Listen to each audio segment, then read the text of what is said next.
first article out of the 8 to 11 of ECHR. Article 8, the right to a private life. This is a big one, guys, but the right to a private life is essential. It's one of the pillars of the Rechtsstaat, of the rule of law. If a person, an individual, doesn't have a right to their private life, then the rule of law never existed to begin with. The Article 8, alongside with the right to a fair trial, and then Article 10 to the right of free speech, these are central ideas. I'm sure I've forgotten others. For instance, not the right to not get killed. But then there are some instances where you could say rules are more detailed oriented. For instance, incarceration. That's an exhaustive idea of how you can limit those rights. However, when you have something like Article 8 and the other articles I've brought up, it's highly complex. The sentence in itself, the right to respect for private and family life, it doesn't encapsulate everything. And anyone who just reads the articles as is, they wouldn't understand how far their rights go, but also how far their limits of their rights can go. Teleological method used by convention. Okay, so I just looked up teleological meaning because Ian Cameron brought it up. However, he did not provide a footnote. He just said that this is the case of the court using teleological methods. I just asked GPT, I just wrote teleological meaning, and it answered, teleological meaning refers to the interpretation or understanding of something, often a concept, action, or legal form, in rights of its end, purpose, or ultimate goal. From Greek telos, meaning end or purpose. In Swedish, we call this ändamålstolkning, meaning you need to look at what the end goal is, right? This makes a whole lot of sense if you think about what a court really is. It's the end point of a right being manifested, right? You could argue that some rights, for instance, Articles 2 to 3, have been in progress within the West for centuries. If not, you want to look at it as thousands of years.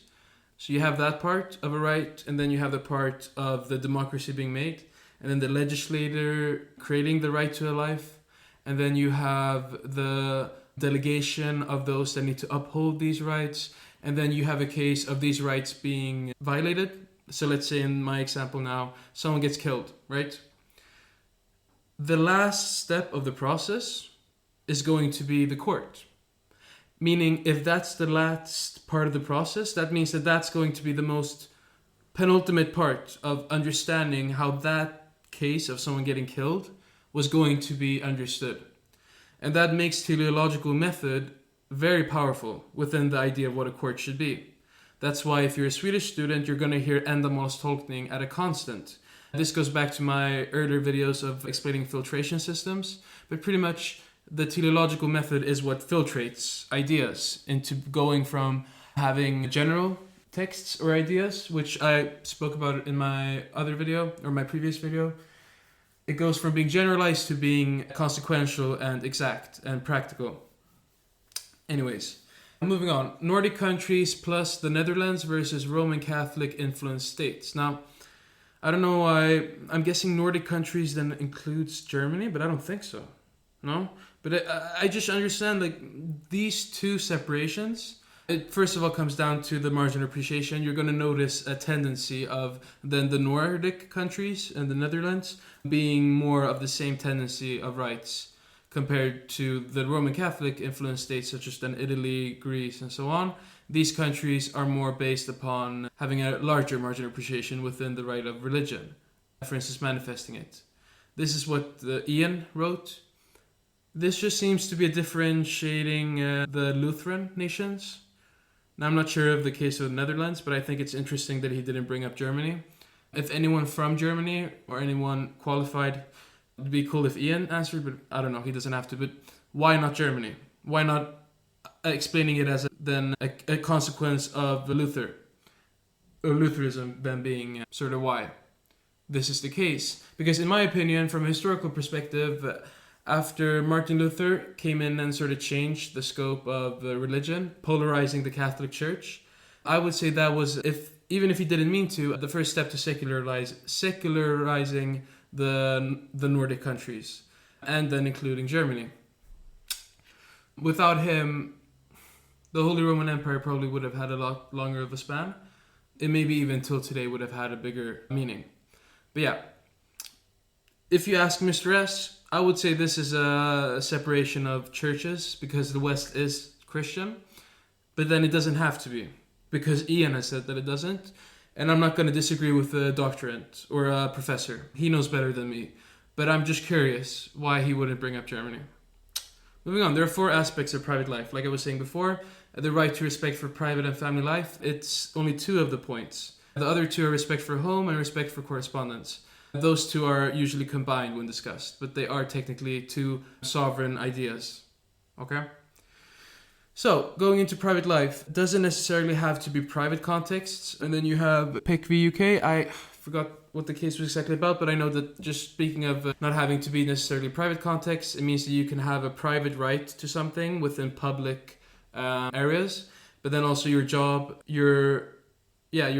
and other places which are technically public, they also need to uphold your right to privacy. Now, I would say most of the time, Article 8 is a negative obligation, meaning the state needs to withhold its actions to ensure that other people have a proper right to the respect of their private life and family life. But it does also have its positive obligations, obviously. For instance, with the demonstrations, even though that is one of the primary examples of where negative obligations are primary, it doesn't work unless positive obligations are upheld as well. In the sense where demonstrators are protected, but also then people are protected from demonstrators if that should ever be necessitated.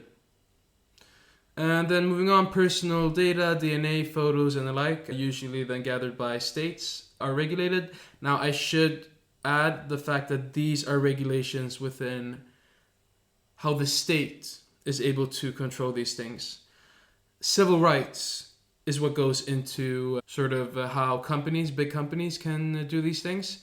Now, you're going to see later, I'm going to bring up a case of Google v. Spain, which is an interesting case of a man who said that he didn't want information about himself being out in Google due to it being disproportionate, or rather unnecessary, because it was like an auction and like private information was there, but it was like years ago.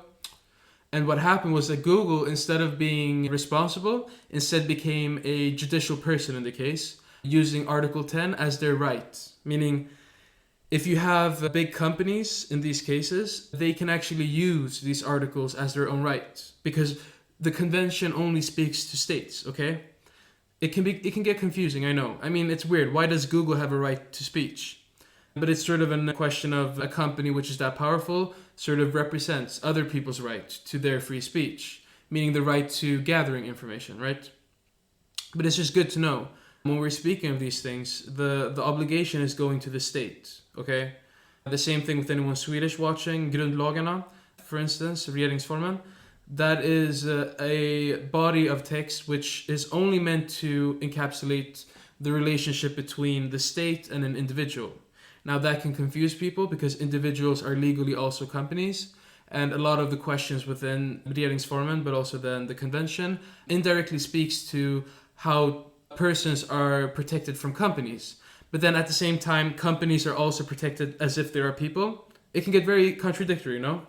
If you are confused, that's fine. It is confusing. And in a lot of ways, it can be argued incoherent and thereby not really okay. I don't see why legally you should be able to, as a state, say that people are just as encapsulated as states. One could argue that maybe putting individuals as both persons and companies ensures that companies can't manipulate their own rights by being sovereign within the bodies of text of law, because then they could maybe become overly powerful. Or if you want to get ridiculous with your thinking, you could say that they become too powerless, which is crazy because we live in a capitalist society with monetary systems through the IMF controlling everything. We're not controlling, but stabilizing. Saying that a company would be in the risk of losing their rights is downright ridiculous unless we're speaking to very small companies. But at that point, we're speaking to questions of proxies through peoples, okay? A small company usually is about the right of a physical person because a small company encapsulates one person's right, okay? That's why, for instance, the right to private life, the right to a home can also encapsulate a person's right to their establishment, So let's say a person owns a store. That's still a part of their home. So yeah, guys, this is kind of confusing, but you just need to keep it up, okay? You just need to think about the differences. You need to think about the fact that, well, every time you're reading about an individual, you might be thinking about a company, not a physical person. And then in the case of Google v. Spain, which I'm going to make a whole video about that, but pretty much Spain had the right to speech. Meanwhile, the man himself was having the right to a private life. So what you had there was a triangular relationship where horizontally the company and the person had equal rights, and then vertically, so upwards, the state was looking down upon everyone's rights and trying to see how they can uphold it. Now, to me that was confusing as hell. Because what do you mean that I'm in the same position as Google? That doesn't make any sense. And it doesn't, because it doesn't, okay? It's just what they're saying. If it feels arbitrary, if it feels that it doesn't have any real logic, it's because it doesn't. It doesn't make sense that one man, in the case of Google v. Spain, was able to say that he and Google are in the same position. Google is more powerful than whole continents, let alone legally just as powerless/powerful as a person. It's ridiculous. Therefore unsound, therefore unintellectual. And if you want to say that I'm wrong, then fine. I guess I just said that as an individual. But I also feel logically, how can you disagree with me? No? Why should Article 10, speaking of freedom of speech, encapsulate Google? If anything, it should encapsulate peoples who maybe are represented through the actions of Google. But Google having the total right of representing themselves through the right of Article 10 is redonkulous, okay? Google shouldn't be in the case. It shouldn't have said Google v. Spain. In a perfect world, if you ask me, it would have been a case of a person saying, no, I want to know the rights of this man from the auction because I have the right as a physical person to find his information. But it shouldn't be the case, in my opinion, that Google is able to say, we are protecting the rights of other people finding the information of this man. That's ridiculous, in my opinion. Moving on. The presumption is that individuals are privy to seeking their private information which has been stored. So going back to personal data, DNA, photos, and the like, that is true. However, there are cases where anonymity is the presumption of right to getting your hands on your private information can be limited through the condition of confidentiality being given. And then see, I put in examples. It's pretty exhaustive, but it's also very specific. So I'm just not going to get into it. But I'm not really sure how this works. If anyone wants to start a forum or start a conversation on Reddit or in the comments, or just tell me I'm a piece of shit for not going through it, that's fine. But I can't be bothered because it's too specific for something that is going to make this video a whole lot longer. Just look into it yourselves if you're curious. But there are the case laws. If anyone's Swedish, look at the Sweden. If anyone's from the UK, look at the UK. If anyone's curious, look at both. In questions of national security, issues of margin appreciation or other bedömningsmarginal, if you're Swedish, becomes a strong factor. As in Leander v. Sweden, once again, you need to look into the case yourself. But I'm pretty sure in the case of Leander v. Sweden, you have, national security is more open. And in that case, Sweden had more leeway. But then there are still requirements of the courts having to recheck these things. And also the question of whatever remedies that the state is able to provide or the reasons, it has to have substance, meaning it has to be consequential. So questions of national security, you need to provide real examples of how national security is actually being helped. You can't just say that there's a principle of national security giving the state a right to withhold information about someone's data being stored. It has to actually be real. You have to be able to show real examples, okay? Moving on, Audievre v. France, a right to biological parent to deny biological child knowledge of their identity. This is a margin appreciation. So, yeah. In some cases, it could be that a nation decides to still force the biological parent to show their identity, but France said no. The mom, in this case, didn't have to. Von Hannover v. Germany, number 1 and 2. Princess Caroline of Monaco brought action against paparazzi and won the case for the most part, meaning, and this is usually the case of when you're speaking of information. I know that I wrote a essay on GDPR or GDPR, and I found a Supreme Court case where they were looking into a judicial person, a company, and their storage of information, and at the end they found that GDPR would require them to not store certain information, but it still allowed other parts to be still stored. You could look at the Van Hannover v. Germany case in the same light, where certain parts were of public interest and others were not. That's how proportionality tests sort of become relevant in these cases, where you're going to have several actions or substances or circumstances, and you can't just take it all into one big ball and say this is everything at the same time, okay? We need to look at everything separately. So with the case of her, they had to say, okay, some cases they were like filming her or taking pictures in like her own apartment and shit, and that's not okay. But then in other cases, she was in public areas, and the information about her was of public interest because it was more trivial, but still not totally degrading of her right to a private life. But for instance, saying that someone can't be in their own home without being filmed, well, that doesn't have much proportionality and doesn't really explain the public interest's need. And then Stjerna v. Sweden, a case that always comes back up, but it's good that it does. In the case of then a man attempting to film his stepdaughter in secret. That's obviously a violation of a private right, but that's a positive obligation to the convention and then also the Swedish state of making sure that this girl doesn't have her stepfather filming her. But this case is very special. Having a circumstance happen of where within a family context, someone's rights is being diminished and the state has to jump in, that's not something that happens that often. That's why the case of the girl who was enslaved from France was also rare, because the state isn't that good, hasn't been that good, the states haven't been that good, upholding their positive obligations within private family rights, especially Sweden. Moving on, Vavřička and others v. the Czech Republic, case of forced vaccination being allowed through legal retribution. Now, that retribution was isolation. Now, some people would argue that's not a retribution. I would. Isolation within a society is a sort of retribution. It's a sort of punishment, if you ask me. In this case, it was okay. They did a proportionality test. They looked theologically at the method, meaning in Swedish bedömningsmarginal. And they saw that it was safe, or it was okay for them to isolate these people because it protected the rights of other people who didn't want to get sick because these people didn't vaccinate themselves, right?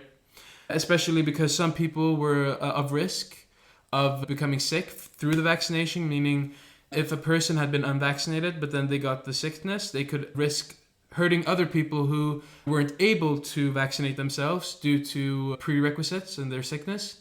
So that's why you would isolate a person who's anti-vaccination, because there are other people who they don't have a choice. They can't vaccinate themselves. Or rather, they are of high risk of catching the disease which is being vaccinated, and therefore they also need to be protected. This pretty much comes down to the idea of where, the positive obligation of the state. They need to ensure that some people have to lose their rights because other people might lose theirs. And it makes sense in this theological method where a person who is sick and can't get the medical help they need, their rights should be of higher priority because they are more helpless. It's in the same way, as I will explain in this video, the right to children, having a proper family life, they are more helpless in this situation. Thereby, they should be more highly prioritized in the theological method applied, aka ändamålstolkning in Sweden. And then Lakatos v. Switzerland, a very stupid case of Switzerland telling a woman that she broke the law because she was homeless, because it was illegal to bother other people with her homelessness and going out and begging for money. Tiga in Swedish. And the court pretty much said that's ridiculous. You're infringing on her private life because it's a demonstration of her economical situation that she's homeless. And being at the point of having to be out in the streets and ask for money, she didn't really choose that, now did she? And that sort of goes into her private life. But I don't know what Switzerland was thinking. It just makes me think of their stereotype of being a country made for rich people. I mean, if anyone from Switzerland wants to disagree, fine, but I've met so many people from IB schools and rich families I've read about that have lived in Switzerland. Sometimes I can wonder how much of that country actually is being upheld through the natives and how much of it is actually like a system of some of the richest people and powerful people in the world living there. Now, I don't want to say that this is a question of corruption. You could just give the credit where it's due to Switzerland, because they have historically been very diplomatically strong. They've been able to keep neutrality in a position geographically which shouldn't be possible. But also they have an educational system through IB systems, which is like an international school where like any country in the world could have an IB school. And Switzerland has some of the best ones. A lot of kids with diplomatic backgrounds, but also parents who are very powerful but can't really be with their children actively, they get sent to Switzerland. I just find it interesting that a country like that also happened to be the country which, as a court, couldn't sort of comprehend the stupendousness, the stupidity of what they were doing against this homeless person. But then also, again, she was Roma. And history does show, but also today's world does prove to us that these type of people, or these people of this background, they usually don't get the same rights. Especially when history books are being discussed. They're usually not brought up, even though they should. For instance, in World War II, when they were killed by Nazi Germany in the concentration camps, they were the second largest group to be killed ethnically. I believe, if it shouldn't be Polish, but I'm not sure how statistics sort of take into account the separation of religious groups within Polish ethnicities. Respect for home and family life. Adoption included, even in cases before administrative adoption, if parents can argue already found connection to the child. LGBTQ couples are included in this, however, do see a situation in Italy today. I'm just saying this because I just read about it, but I'm pretty sure they banned surrogates, and this sort of should be a reason for people to just keep an eye out on this, okay? By the time I'm publishing this, it should still be active, but I'm not sure if it's going to continue being so. And due to the nature of margin appreciation, it could happen that Italy actually is able to take away this right. But we'll have to see. Sperm donors, also within margin appreciation. That's just what I read in Ian's book. I don't really know in what context. I'm guessing because they don't want to be found. Custody cases become a common case of which went up to the convention for Sweden during the 80s and 90s. This is a very good thing to know if you're Swedish, because in doctrine and also within lessons, like all the time they were bringing this fact up when I was reading the first term. They were like, oh, Sweden was so embarrassed because when we joined the convention, they were like telling us that we were doing so many things wrong. And I never really understood what it was about, but then eventually I came to understand, okay, and thank you, Ian, for explaining this, but pretty much Sweden has this tendency within cases of families to say, no, this is not a court issue. This is an issue of the state, like going through their actions or their obligations. And sort of the fact of the case being taken up in itself is enough for it to be finished. But the convention said pretty much, no. If you have an agency from the state, like a government agency, handling an issue of private life, it has to be transferable to a court. That's stupid otherwise, no? And Sweden had to be called out on this, with situations being shown where Sweden was pretty much like separating families unnecessarily, like they weren't taking into account these very important methods to ensure that things weren't disproportionate. Meaning they were very anti-teleological, no? They weren't thinking as in the terms of ändamålstolkning. And then in the case of Olson v. Sweden, the children had been separated from both their parents, but also each other. This was then a very, very common example from the 80s and 90s of Sweden sucking at their role. Moving on, a case being looked at is not suffice in the case of private life and children's rights. The court is obliged to keep themselves updated on circumstances. Should they not, it would break the convention rules. So going back to what Sweden would usually say, they would usually argue like, okay, our agency has already looked into this case and they've made a decision, and therefore parents couldn't see like a rehashing of the case. But the court pretty much says no, any case which is still active and having consequences to the child's rights, because going back to what I said, children are helpless, it has to be updated, okay? You can't just stop caring as a state. And then you go into then the parents' rights versus the children's rights versus the state's negative/positive obligations. This is like the right of the parent being able to be with their child, but then you have the right of the child being able to live in a stable home. But you should know then that the right of a child being with their parent is then also the right of the parent being around their child. But if the parent is stupid enough, then the state's obligations comes in, okay? And it goes from being a negative obligation of letting the child live with their parents into becoming a positive obligation where they have to remove the child from their parents or the children. And then you go into the rights of the children where they should not be separated, okay? It's a no-go. That's very bad. That's a boo-boo, yeah? No.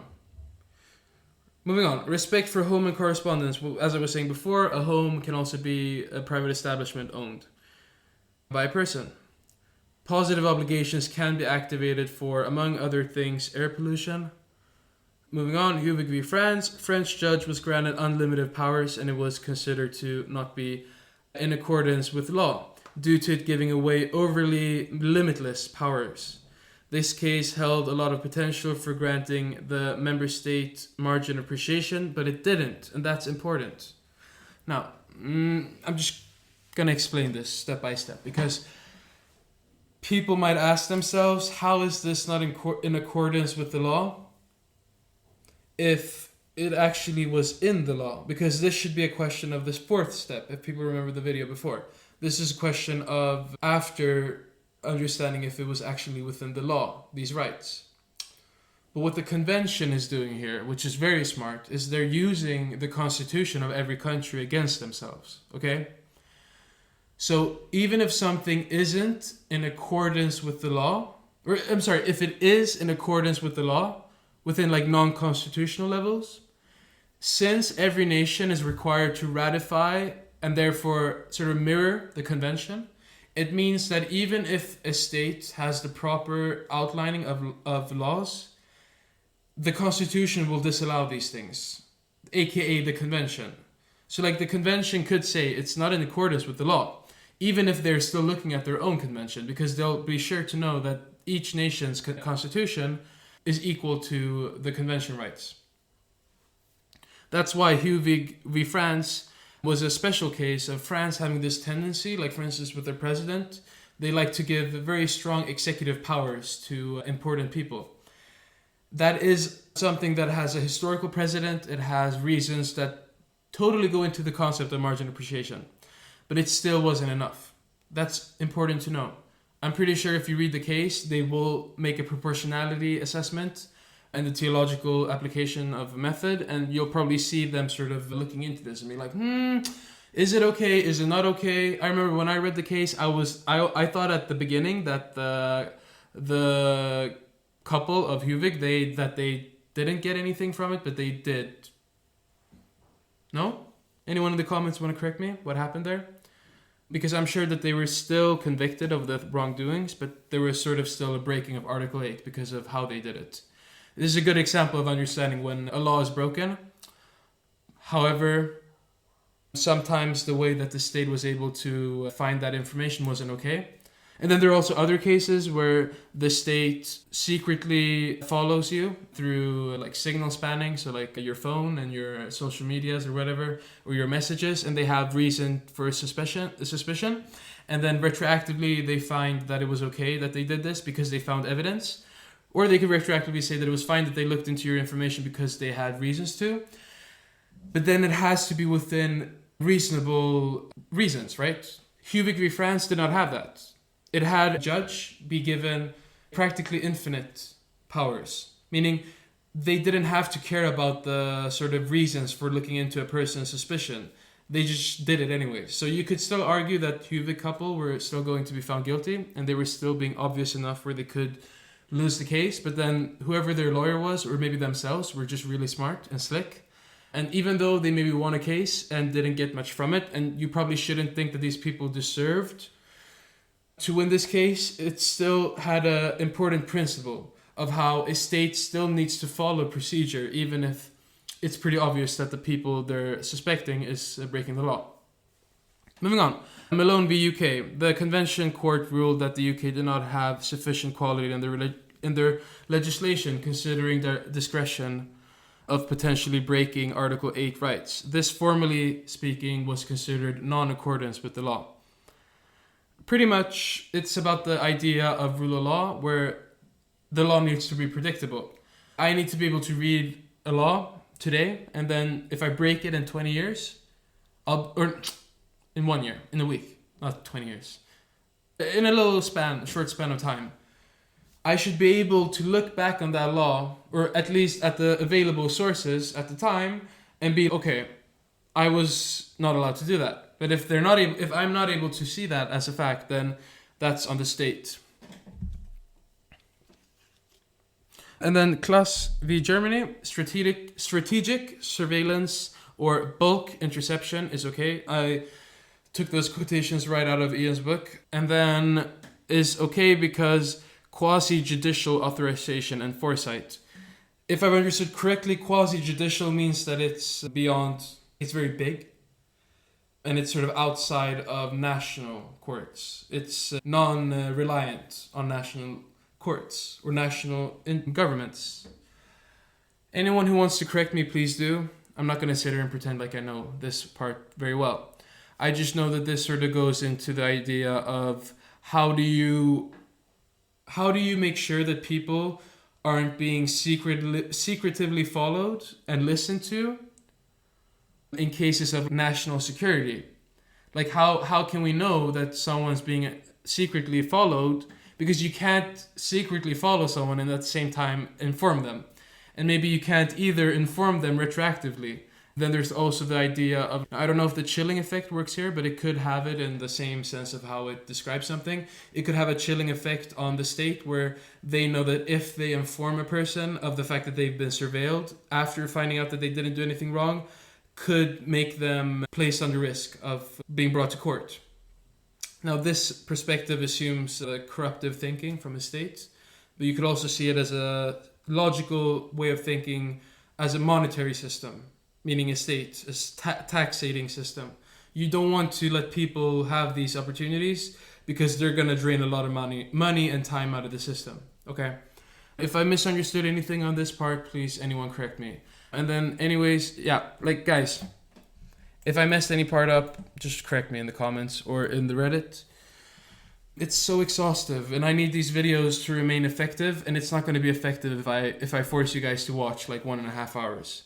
Just use the transcript wisely, read the doctrine, and shout out to Ian. Bye.